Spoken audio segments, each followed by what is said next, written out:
नमस्कार दोस्तों, सुप्रभात। कैसे हैं आप? जो ये लीडरशिप का प्रोग्राम मैंने चला रखा है, इसमें कॉलिंग एज ए बिजनेस, उसके लिए ज़रूरी मैं जो पार्ट है प्रेजेंटेशन, उस पर डिस्कस करने के बाद आज मैं चर्चा कर रहा हूँ कम्युनिकेशन के ऊपर। मैंने बताया था अच्छे व्यक्तित्व के लिए, अच्छे लीडर के लिए जो 4 चीज़ें ज़रूरी हैं: प्रेजेंटेशन, कम्युनिकेशन, नॉलेज और नेटवर्क। तो प्रेजेंटेशन मैंने बताया, अभी केवल कॉलिंग के ऊपर बात कर रहे हैं। कॉलिंग में प्रेजेंटेशन कैसे करना है? प्रेजेंटेशन का मतलब ये है जब आप पहली बात करते हैं किसी व्यक्ति से, किसी कस्टमर से। अब बिजनेस में है, आपके कस्टमर से सामना होगा, और एक नॉर्मल लाइफ में किसी भी व्यक्ति से सामना हो सकता है। सोशल सर्विस में है, समाज में किसी से भी आपका सामना हो सकता है। वैसे ही राजनीति में है तो भी एक सोशल सर्विस ही है, उसमें भी किसी से आपका सामना हो सकता है। तो जो पहला आपका फ़ोन पर हो रहा है, यहाँ पर फ़ोन पे बात हो रही है, कॉलिंग मीन्स फ़ोन पे, तो आपका जो सामने पहला है, जो इंट्रोडक्शन है, वो आपका प्रेजेंटेशन है।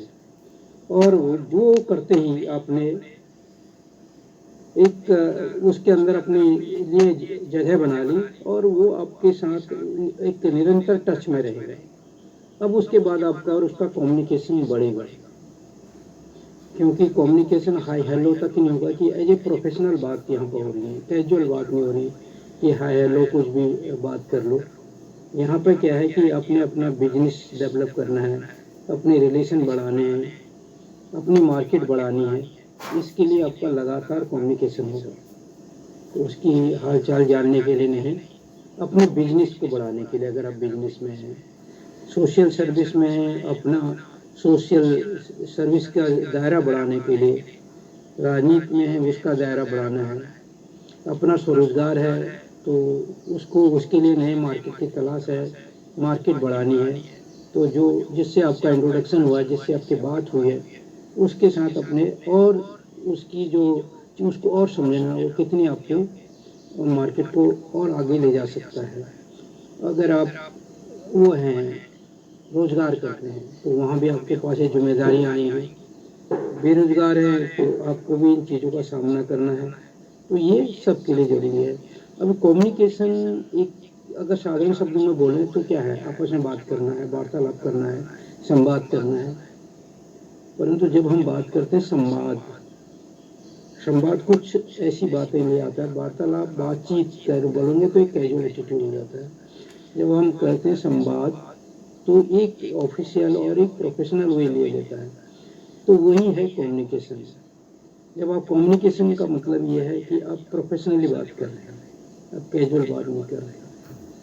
और इससे क्या होता है कि अब जितना भी ज़्यादा कम्युनिकेशन करोगे, कम्युनिकेशन की ज़रूरत क्यों पड़ती है? पहली चीज़ है कम्युनिकेशन के, दो लोगों के आपस में बात करने को कम्युनिकेशन कहते हैं। यही हुआ। अब इस कम्युनिकेशन के साथ वो चीज़ जोड़ी होनी चाहिए। आप बात कर रहे हैं, आपकी आपकी भाषा कुछ और है, उसकी भाषा कुछ है, वो तुम्हारी भाषा नहीं जानता, तुम उसकी भाषा नहीं जानते हो, और दोनों आपस में बात कर रहे हो। तो क्या होगा कि एक दूसरे की समझ में नहीं आएगा। तो क्या हुआ? ये संवाद नहीं हुआ, ये कम्युनिकेशन नहीं हुआ। कम्युनिकेशन के साथ समझना भी जरूरी है, वो भी बहुत महत्वपूर्ण है। अब कम्युनिकेशन पहली चीज आपस में बात करना संवाद है। दूसरी में क्या है? एक दूसरे की बातों को समझना संवाद है। संवाद में एक दूसरे को समझना भी इन्वॉल्व है। अब इसकी ज़रूरत क्यों पड़ती है? हमारी ज़िंदगी से जुड़ी हुई बातें होती हैं, और हमारे जीवन से जुड़ी हुई बातें होती हैं, करियर से हो सकती है, लाइफ, पर्सनल लाइफ से हो सकती हैं। वो बातें हमें कुछ को बतानी है, तो उसके लिए हमें संवाद करना पड़ता है। और इससे हमारा क्या होता है? जब हम संवाद करते हैं, जब हम बातें करते हैं लगातार और एक प्रोफेशनल वे में बात करते हैं, तो ये हमारा आत्मविश्वास बढ़ाता है। हमारा किसी के साथ बात रखने का जो आत्मविश्वास है, उसमें हमारी बढ़ोतरी होती है संवाद से। और अगली चीज़ है कि समाज में जब हम बात करते हैं, अपनी बात को एक बेहतर ढंग से रखते हैं, और आप हर मंच पर अपनी बातें सही ढंग से रखते हो, हमारी एक अलग सी इमेज मिलती है समाज में, एक हमको अलग सी रिस्पेक्ट मिलती है। तो इसलिए भी कम्युनिकेशन, अगर आप कुछ बोलोगे नहीं, आपके अंदर कितनी भी काबिलियत है, तो उसका किसी को पता नहीं चलेगा, और आपको आपकी इमेज और जो रिस्पेक्ट बननी चाहिए था समाज में वो नहीं बनेगी। इसलिए भी कम्युनिकेशन जरूरी है। और आप अगर आपका नेटवर्क आपको डेवलप करना है, आपको किसी की मदद करनी है, आपको किसी से मदद लेनी है, तो उसके लिए भी कम्युनिकेशन जरूरी है। अगर आप कम्युनिकेशन नहीं करोगे तो आपके दोस्त नहीं बनेंगे, आप किसी की मदद नहीं कर पाओगे, आप किसी से मदद नहीं ले पाओगे। और एक अलग से अपनी पहचान बनाना और उसे अपने को अलग साबित करना, वो भी आपको कम्युनिकेशन से करोगे। जब आप कम्युनिकेशन करोगे, बातें करोगे, तब लोगों को लगेगा ये व्यक्ति, इसमें अलग से व्यक्तित्व है। और अपने अंदर जो काबिलियत है उसको एक्सपोजर देना, जो आपके अंदर गुण है उनको एक्सपोजर देने के लिए भी कम्युनिकेशन जरूरी है। अब इनके लिए किन किन बातों का ध्यान रखना है, मैंने कल बात की थी। कल का जो वीडियो जारी किया था उसमें अभी शॉर्ट में समरी टाइप की मैं कल के उसको बता रहा हूँ, फिर मैं आऊँगा कि क्या क्या सवाल में पूछने चाहिए। तो जब आपको किन किन चीज़ों का ध्यान रखना है, पहले तो इसको जिससे आप कम्युनिकेशन कर रहे हैं उसका किस तरीके से वो बात करता है, उसके बात करने का तरीका क्या है, उसको आपको समझने की ज़रूरत है। दूसरी चीज़, जब भी आप बात करते हैं, जिससे बात करते हैं, उसको सरल और सपाट सीधे सीधे बात करें ताकि उसकी समझ में आसानी से आ जाए। अब घुमा फिरा के या कुछ इस तरीके से लिटरेचर या हार्ड शब्दों का इस्तेमाल मत करो जिसका मीनिंग ही उसके समझ में ना आए। भले आप समझते हो, आपको ऐसा लगेगा मैं कुछ अगर विशेष शब्द बोलूँगा तो शायद मेरी इमेज बनेगी, पर ऐसा नहीं है। आपकी इमेज तभी बनेगी जब ऐसे शब्दों का इस्तेमाल करोगे कि उसकी समझ में आसानी से आए। इसलिए आसान शब्दों का इस्तेमाल करो, जितने ऐसे शब्दों का इस्तेमाल करो कि वो सामने वाला समझ जाए, क्योंकि कम्युनिकेशन का मकसद पूरा होना चाहिए। आप इतना जानते हो, आपकी नॉलेज बहुत ज़्यादा, आप इस भाषा को भी जानते हो, ये वहाँ पे इसका मकसद नहीं है। इसका मकसद ये है कि आप अपने अंदर बातें उसको समझाने की कोशिश कर रहे हो, उसकी बातों को समझने की कोशिश करो, इसलिए वो शब्द इस्तेमाल करो जो वो आसानी से समझ जाए। तो शब्दों का स्तर भी चूज करना। दूसरी चीज़ जो बहुत इम्पोर्टेंट है कि हमारे को सुनने की स्किल होना चाहिए। सुनने के साथ जो चीज़ है कि उसके दिमाग में क्या चल रहा है, उसके दिल में क्या चल रहा है, उसके शब्दों से हमको ये नोट करने की भी हमें ताकत होनी चाहिए। तभी हम उसके हिसाब से उसकी रिक्वायरमेंट को समझ पाएंगे, उसकी नीड को समझ पाएंगे, वो क्या कहना चाहता है इसको समझ पाएंगे। क्योंकि कभी कभी क्या होता है कि उसके दिल में जो चल रहा है, उसके दिमाग में जो चल रहा है, उनको शब्दों में सही ढंग से नहीं पिरो पा रहा है। और अगर आप में वो काबिलियत है कि उसके दिमाग को पढ़ने की उसके शब्दों से, तो आप उसे कह सकते हो कि आप ये कहना चाह रहे थे। तो ये ही इसके लिए बहुत ज़रूरी है। दूसरी चीज़ क्या है कि एक और बहुत इम्पोर्टेंट चीज़ है कि जब आपको अपना बिजनेस बनाना है, क्योंकि वही आप जिससे आप बात कर रहे हो, आपका सारा जो अगर बिजनेस है, सोशल वर्क है, रोजगार कर रहे हो, या पॉलिटिक्स में हो या दूसरी चीज़ हो, आपका केवल फ़ोन पर जिससे बात कर रहे हो वो आपकी मार्केट है, वही आपका बाजार है, वही आपको सारी चीज़ देगा। तो आपको अब उसको सारी चीज़ें कैसे फाइंड आउट करोगे, उसके पास कितना स्कोप है आपको अब बिजनेस देने का, आप जो संभावनाओं को उसके अंदर तलाश रहे हो, उसके लिए आपको सवाल पूछना आना चाहिए। ये है कि आपका कम्युनिकेशन स्किल या कम्युनिकेशन की निपुणता, यहाँ पर ये चीज़ों के लिए ध्यान देना है। जैसे मैंने कहा, लीडरशिप के लिए प्रेजेंटेशन, कम्युनिकेशन, नॉलेज और नेटवर्किंग।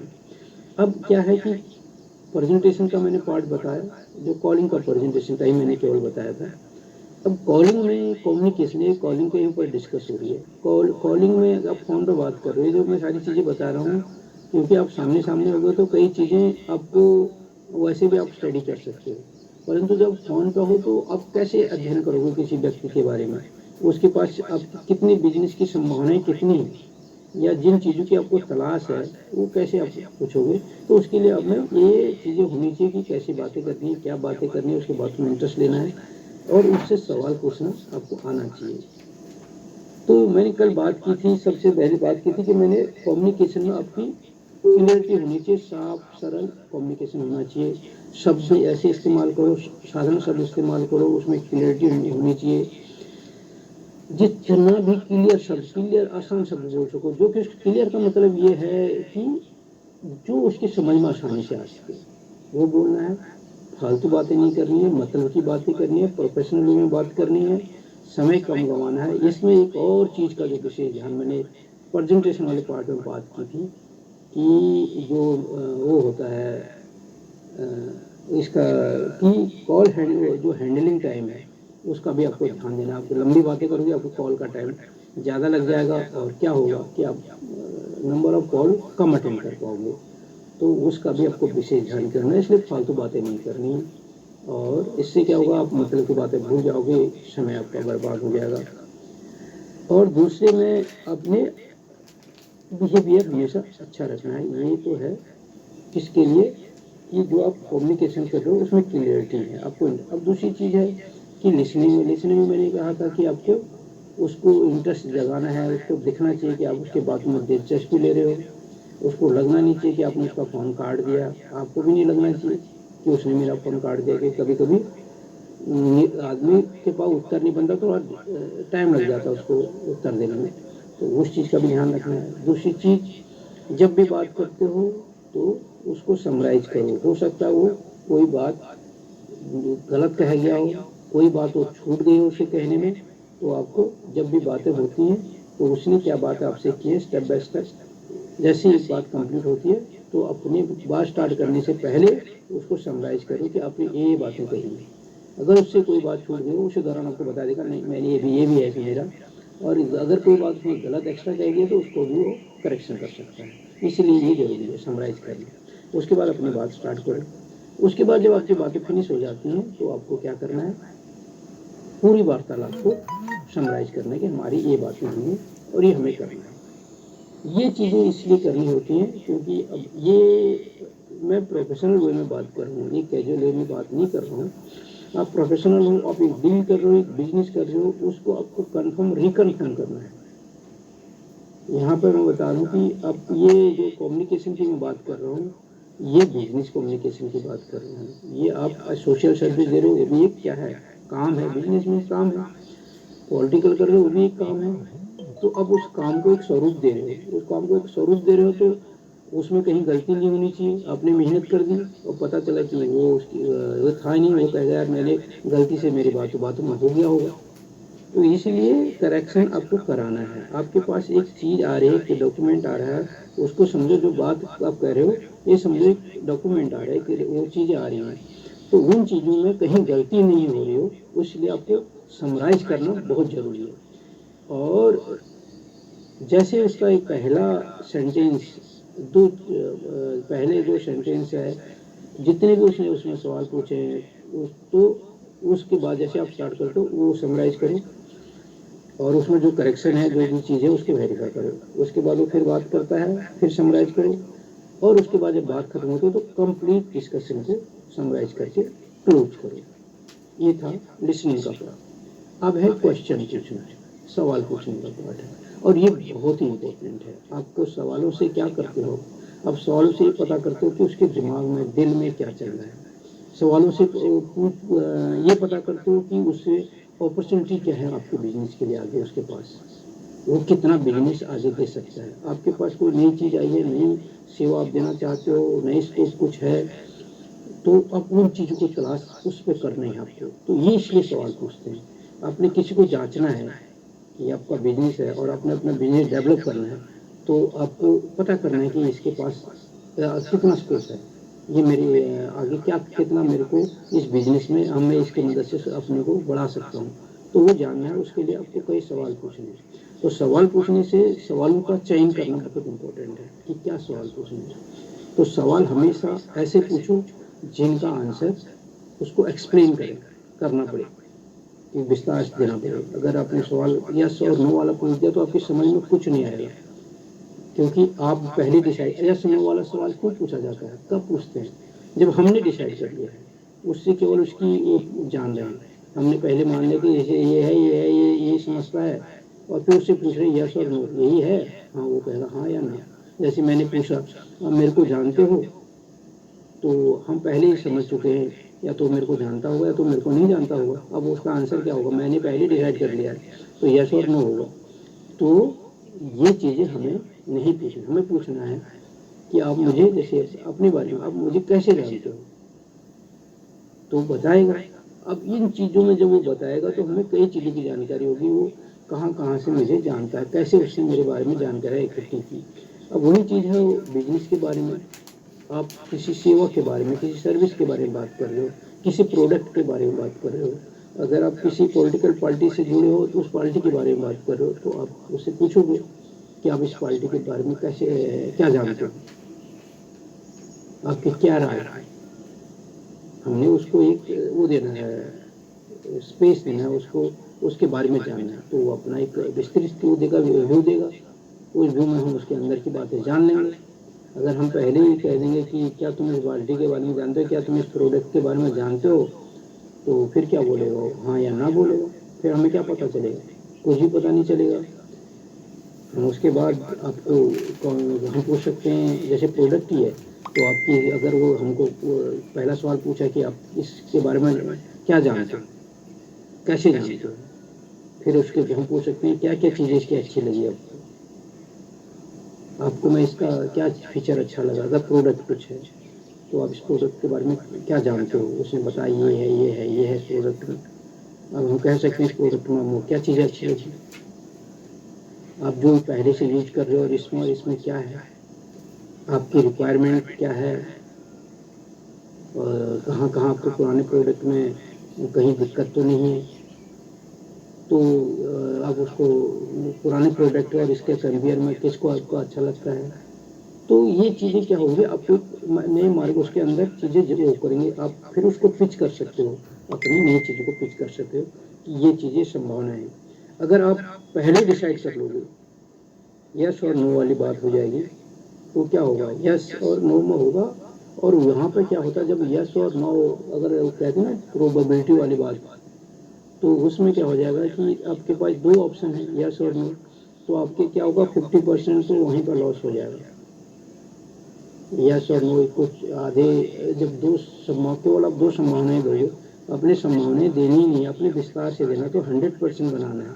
अपने पहले ही दो कर दिया यस और नो, तो आपका रिजल्ट 50% वहीं पर ड्रॉप हो जाएगा और आपकी संभावनाएं कम हो जाएंगी। तो पहली चीज़ तो ये। दूसरी चीज़, सवाल पहले मैंने पूछा कि सवाल आपको, मैंने बताया कि सवाल किस तरीके करने हैं जिनका आंसर यस और नो में नहीं हो, तो ये आपने खुद पहले डिसाइड करना है। जैसे कुछ लोग आज की डेट में होते हैं, किसी पॉलिटिकल पार्टी के बारे में बहुत बातें करते हैं, किसी व्यक्ति को क्रिटिसाइज से बहुत बातें करते हैं। अगर उनसे हमें पूछेंगे कि तुम उस व्यक्ति के बारे में जानते हो, तो उनका आंसर क्या होगा, हाँ या ना। पर इससे अगर हम घुमा के पूछें कि आप क्या उस व्यक्ति के बारे में, आप उस व्यक्ति के बारे में क्या जानते हो, या हम उस पार्टी के बारे में क्या जानते हो, तो क्या होगा, उसके ऊपर एक रिस्पॉन्सिबिलिटी आ जाएगी। तो वो बताएगा मैं क्या जानता हूँ, या नहीं जानता होगा तो नहीं कह देगा। अगर हम पूछेंगे जानता है नहीं जानता है, तो सीधे कह देगा हाँ या ना। तो सवाल हमें अगर व्यक्ति के अंदर टटोलना है तो उसका मुंह खोलना है, और मुंह खोलने के लिए आंसर लंबा होना चाहिए। इस तरीके के सवाल पूछने हैं कि जिनका आंसर लंबा हो। दूसरी चीज़, सवालों की झड़ी नहीं लगाना, कि अगर हमने एक आंसर उसका पूरा नहीं हुआ, दूसरा पूछ दिया, दूसरा आंसर पूरा, तीसरा पूछ दिया, तो ऐसे भी आंसर हमें नहीं पूछने। हमें केवल अपने जो चीज़ पर फोकस करके आंसर पूछने हैं, और एक के बाद एक छोटे छोटे सवाल पूछने हैं, और 2-3 सवाल एक साथ भी नहीं पूछने। अगर हमने 2-3 सवाल एक साथ पूछ लिए, तो पहले तो वो किसका आंसर पहले दूँ उससे कंफ्यूज हो जाएगा, तो आंसर देते समय कोई सवाल छूट जाएगा, किसी का उत्तर दे देगा। जब वो उत्तर दे भी देगा तो हमें उत्तर हमारे दिमाग में कंफ्यूज हो जाएगा, वो किसका आंसर उसने क्या दिया, किसका दिया किसका नहीं दिया, ये चीज़ें हो जाती है। दूसरी चीज़, हमें कुछ ऐसे सवाल, कॉमन सवाल नहीं पूछने चाहिए जो उसके दिमाग में पहले ही चल रहा हो। तो हमें मतलब ऐसे सवाल पूछना है जो हम आम हमारी समझ में पहले ही है, इसके दिमाग में ये चल रहा होगा करके, या आम बात जो चल रही होती है, तो ऐसे सवाल भी नहीं पूछने। सवाल हमें उसके अंदर टटोलना है, अपने लिए स्कोप दिखाना है, ऐसे सवाल पूछने। ये था कि क्वेश्चन क्या क्या पूछने हैं, उसको हमने लंबे आंसर के लिए इंकरेज करना है उसको। दूसरे में उसके बातों में हमने दिलचस्पी देनी है और वो लंबे से लंबे आंसर दे, ये कोशिश करनी है। और दूसरी चीज,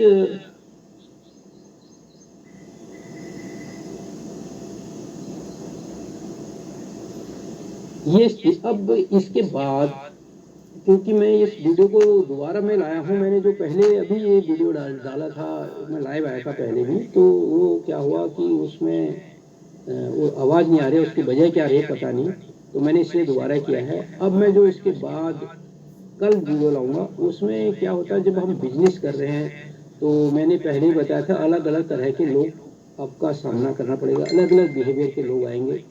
अब इसमें क्या होगा कि कई कस्टमर ऐसे आपको टकराएंगे, कई लोग ऐसे टकराएंगे जो चाहेंगे कि सारा काम छोड़ के मेरे ऊपर ध्यान दो, जो मैं कहूँ उस हिसाब से काम हो, मेरे हिसाब से काम हो। ऐसे लोगों का भी सामना करना पड़ेगा।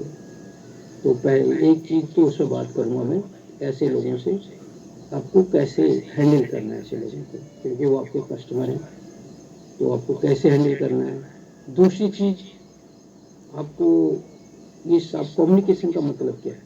अब बात कर रहे हैं, बात करने के बाद आपको कोई डिसीजन, कोई निर्णय लेना है, तो वो निर्णय लेते समय किन किन बातों का ध्यान देना है, उन चीज़ों पर मैं कल बात करूँगा। आज के लिए इतना ही। ये सारे वीडियो में अपने नंदन सिंह बिस्ट के नाम पर मैंने यूट्यूब चैनल बना रखा, उसमें भी डाल रहा हूँ, आप उसको भी देखिए, उसमें कई और वीडियो भी हैं, और उसको सब्सक्राइब कीजिए, और ताकि अगर आप इसको लाइव नहीं भी देख सकें तो उसके बाद उसको देख सकते हो। इसी के साथ जय हिंद, जय उत्तराखंड।